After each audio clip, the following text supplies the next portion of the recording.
Hi everybody, this is Laura West with the Center for Joyful Business, and I'm just double checking here if I can see who's showing up.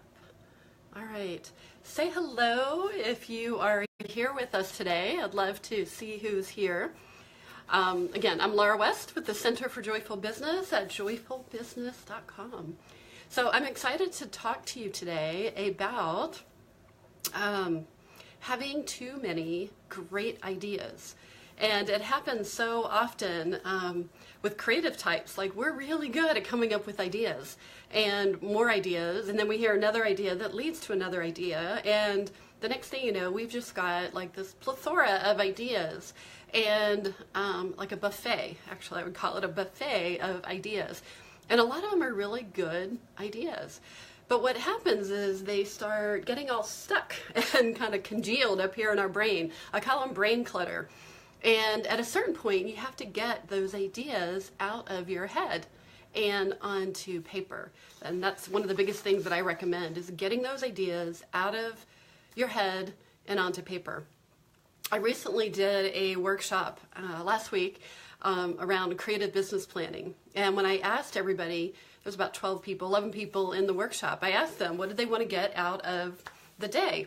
And by far, the most common thing, if you could look at our intention list, was, I need to organize my ideas.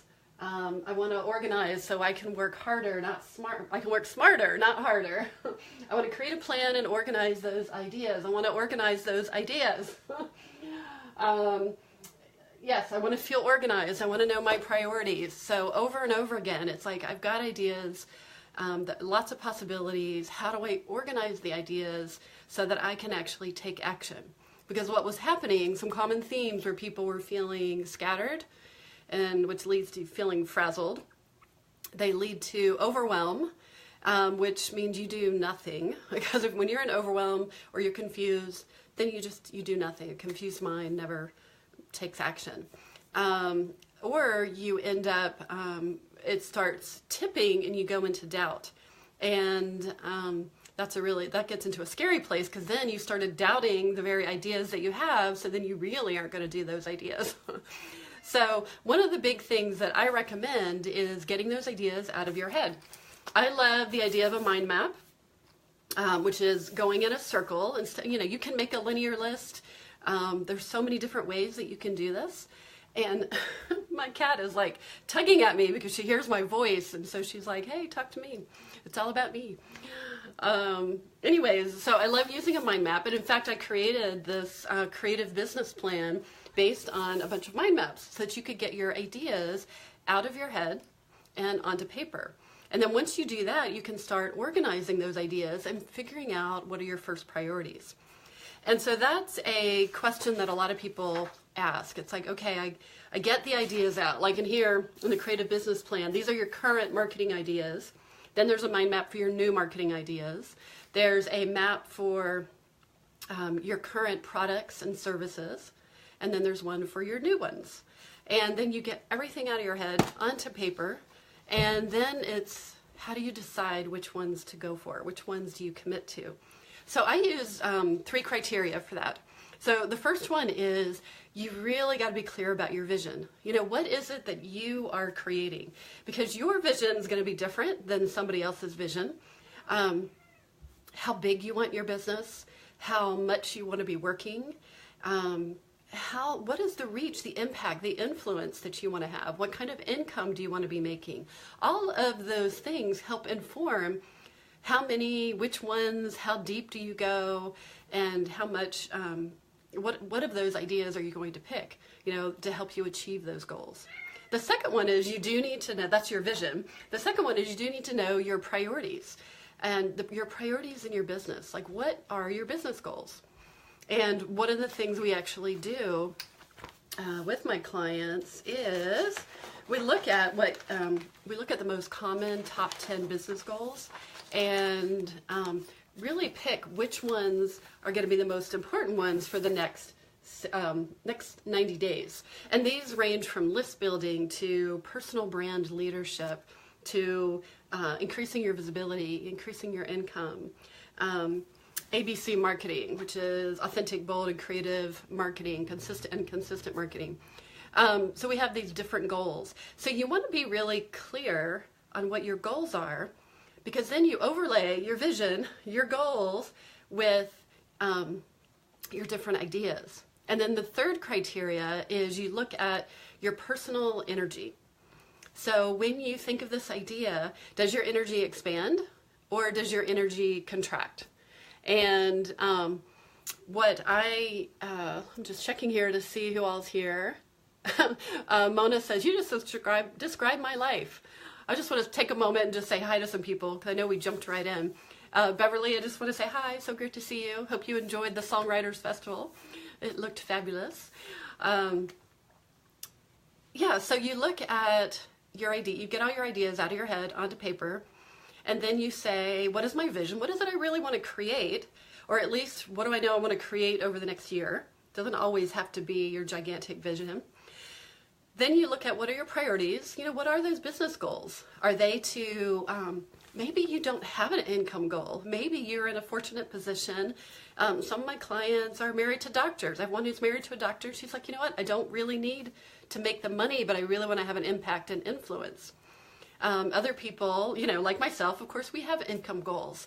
And, but even that, there's a wide range of what it is that you want to do in the world. And then you look at your energy, because again, if your energy on that idea is constricted or it's really not aligned, then you either want to let go of that idea, not do it for now, maybe it's just not time, or you want to delegate it. You know, if it's something that's really important, but you just really aren't up to bookkeeping, you know, or whatever that might be, then there's a way of delegating and getting some help with it. So I always look at and then which of those projects really expand your energy, so that we want to get you with some success. We want to get you in flowmentum, because when you get into flowmentum, then anything is possible, because that flowmentum will build up your success. You'll get going, you'll have successes. Success leads to more success. It leads to more opportunities. When you're in that place of flow, or what I like to call flowmentum, more and more people will come to you, more opportunities, synchronicities, possibilities come to you. So that's where, let me just look and see what else I wanted to talk to you about today. Yes, Kat loves flowmentum. I do too. That is one of my favorite places to be able to aim, because when you're in that flowmentum, then you have the clarity, you have the confidence, and that creates more, and that attracts more opportunities. And, you know, we all know what that flowmentum looks like. You know, when you have that great day, when you show up and it just seems like there's not much traffic, my favorite songs are on, got my playlist going on, I walk in the door of a networking event and I just feel really good in my body, I feel confident, I feel clear. You show up and you've got this attraction energy. People come to you, opportunities come to you, and then you start building on that. Beverly says, this is so timing. She wrote about this kind of overwhelm with so many different decisions just this morning in her journal. There's so many directions you can go. I know, you know what, so often we think more ideas are better, but in fact, more ideas can be more brain clutter, right? More heart congestion sometimes, energetically. And it really can be, it really does shut a lot of people down. I know I can get like that. I go up, great ideas, oh my gosh, I'm so excited, and then it tips, and then you're like, oh my God, I get into overwhelm. I'm not sure where to go next. And that's when I know I need to write them out. I need to get out my mind maps, you know, start getting out the mind maps, getting clear, you know, reconnected to your vision. Look at what's important. You know, what of those goals in your business and in your life are really important to you? And you use those as kind of like rudders, or kind of like curbs on the road to say, hey, okay, we're going to go in this direction. So which ideas feed me to go and be expansive in this direction? All right. So this is an example of the types of things that I actually help you through. So whether we're working in, you know, together privately, or working certainly in the creative business plan, you could just get that system and you can work through this. And I take you through with a lot of videos how to do this, short videos on how to do that. But I also have an in-person workshop that I have here in Atlanta called the Creative Business Planning Live Workshop. It's next Friday on February 2nd, a week from Friday. And we go through this. It's a small, intimate group.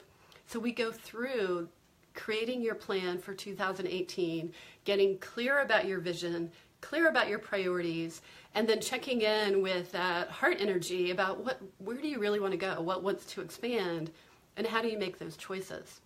And it's really wonderful because it's a small group experience, so you get lots of one-on-one personal attention, and I'd love for you to come.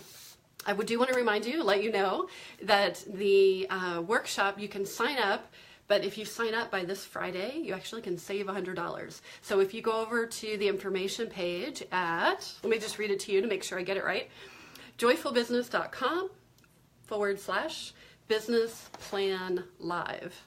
That's joyfulbusiness.com/business plan live.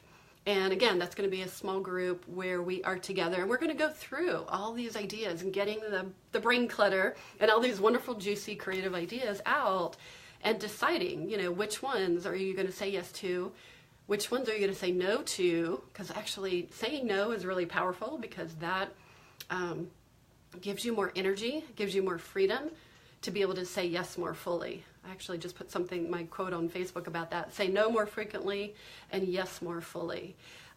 So I will help you do that in this experience. So if you have any questions, don't hesitate to ask me. Put a message on Facebook or send me a private message. We can set up a time to talk.